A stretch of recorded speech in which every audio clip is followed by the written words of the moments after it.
Chérie, je suis rentré des courses et j'ai fait de sacrées affaires. Regarde, j'ai acheté en conditionnement familial, c'est moins cher, non? Pas forcément, mon doudou. T'as fait comme je t'avais dit? Acheter des produits en promo? Non, je t'avais expliqué. Il faut comparer les prix au kilo sur les étiquettes. Qu'est-ce qu'on va faire de 2 kilos de café à moudre? Comparer et acheter au meilleur prix, c'est une chose. Encore faut-il que le prix soit affiché.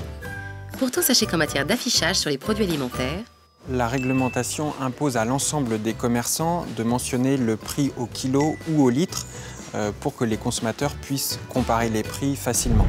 cette obligation concerne tous les produits alimentaires préemballés. Et elle est d'autant plus importante que depuis avril 2009, on est entré dans une phase de dérégulation. Auparavant, la réglementation fixait des tailles d'emballage pour un certain nombre de produits. Par exemple, les paquets de pâtes, c'était 250 grammes, 500 grammes ou 1 kg.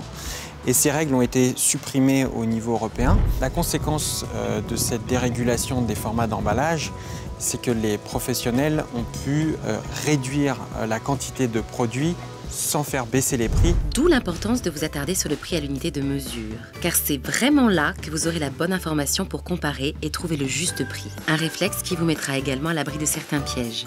On trouve de plus en plus en grande distribution des offres promotionnelles ou des formats familiaux qui sont présentés comme des bonnes affaires, mais ce n'est pas toujours le cas. Parce qu'on a tout un tas d'exemples qui montrent qu'en fait, ces produits qui sont vendus en grande quantité, par exemple, sont en fait plus chers au kilo que des plus petits formats. Donc là aussi, il faut être particulièrement vigilant.